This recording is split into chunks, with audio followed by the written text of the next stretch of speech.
Good morning बच्चों। आज हम कक्षा 12वीं राजनीतिक विज्ञान का पहला अध्याय शीत युद्ध का दौर पढ़ेंगे। इसके पहले हमने शीत युद्ध क्या है और उसके परिणाम, कारण शीत युद्ध के पढ़े थे। आज इसके आगे देखते हैं दो ध्रुवीयता की चुनौती या गुट निरपेक्षता।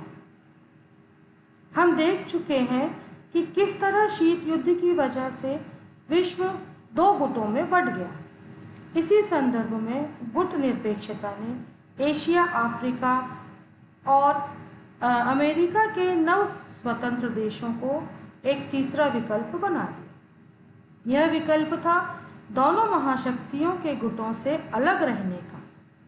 गुट निरपेक्ष आंदोलन की जड़ में युगोस्लाविया के जोसेफ ब्राज टीटो, भारत के जवाहरलाल नेहरू और मिस्र के गमाल अब्दुल नासिर की दोस्ती थी। इन तीनों ने सन 1956 में एक सफल बैठक की।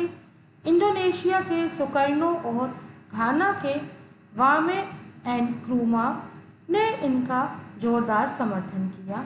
ये पांच नेता गुट निरपेक्ष आंदोलन के संस्थापक कहलाए। पहला गुट निरपेक्ष सम्मेलन सन 1961 में बेलग्रेड में हुआ था। यह सम्मेलन कम से कम 3 बातों की परिणति था। पहला, इन 5 देशों के बीच सहयोग रहेगा। दूसरा, शीत युद्ध का प्रचार और इसके बढ़ते हुए दायरे। तीसरा था, अंतर्राष्ट्रीय फलक पर बहुत से नव स्वतंत्र अमेरिकी देशों का नाटकीय उदय। 1960 तक संयुक्त राष्ट्र संघ में 16 नए अमेरिकी देश बतौर सदस्य शामिल हो चुके थे। पहले गुट निरपेक्ष सम्मेलन में 25 सदस्य देश शामिल हुए। समय गुजरने और वक्त के आगे बढ़ने के साथ साथ गुट निरपेक्ष आंदोलन की सदस्य संख्या भी बढ़ती गई। 2019 में अजरबैजान में हुए 18वें सम्मेलन में 120 सदस्य देश और 17 पर्यवेक्षक देश शामिल हुए। जैसे जैसे गुट निरपेक्ष आंदोलन एक लोकप्रिय अंतर्राष्ट्रीय आंदोलन के रूप में बढ़ता गया, वैसे वैसे इसमें विभिन्न राजनीतिक प्रणाली, अपने अलग अलग हितों के देश शामिल होते हैं। इससे गुट निरपेक्ष आंदोलन का जो मूल स्वरूप था वो बदलता गया। कारण यह हुआ कि गुट निरपेक्ष आंदोलन की परिभाषा ही बदल गई और उसकी एक उचित परिभाषा देना मुश्किल हो गया। वास्तव में यह आंदोलन क्या है? दरअसल यह आंदोलन क्या नहीं है, यह बताकर इसकी परिभाषा करना ज़्यादा सरल है। यह महाशक्तियों के गुटों में शामिल न होने का आंदोलन है। महाशक्तियों के गुटों से अलग रहने की इस नीति का मतलब यह नहीं है कि इस आंदोलन से जुड़े देश अपने को अंतर्राष्ट्रीय मामलों से अलग रखते थे या तटस्थता का पालन करते थे। गुट निरपेक्षता का मतलब पृथकतावाद नहीं। पृथकतावाद का अर्थ होता है अपने को राष्ट्रीय मामलों से काटकर रखना।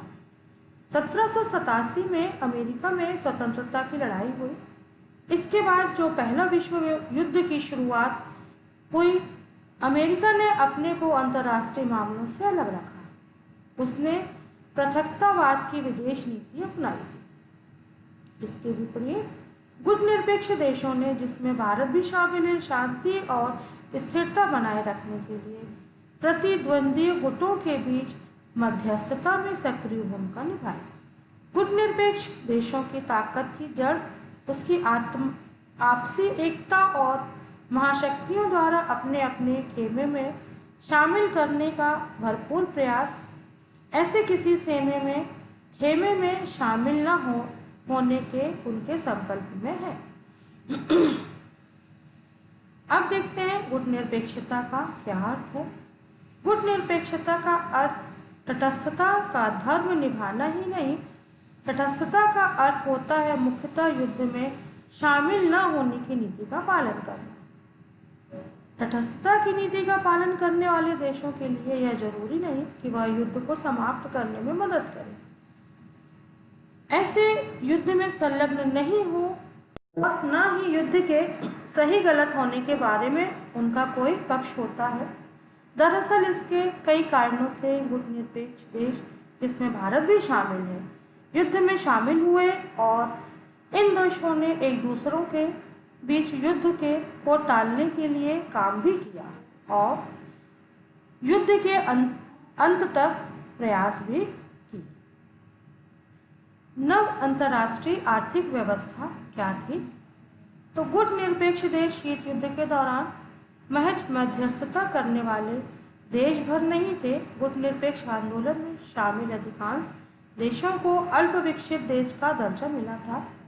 इन देशों के सामने मुख्य चुनौती आर्थिक रूप से और ज़्यादा विकास करना तथा अपनी जनता को गरीबी से उबारने की थी।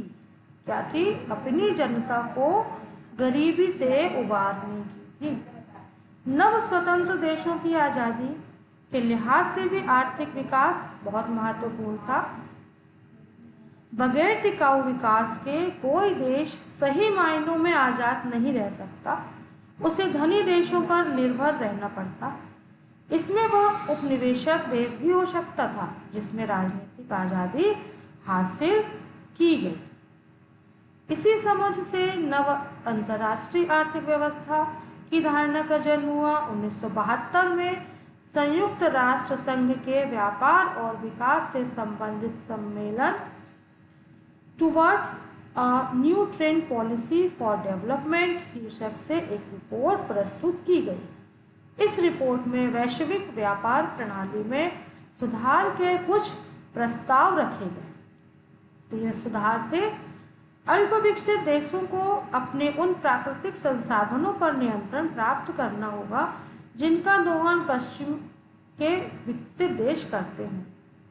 अल्प विकसित देशों को पहुंच पश्चिमी देशों के बाजार तक होगी। वे अपना सामान बेच सकेंगे और इस तरह गरीब देशों के लिए यह व्यापार फायदेमंद होगा।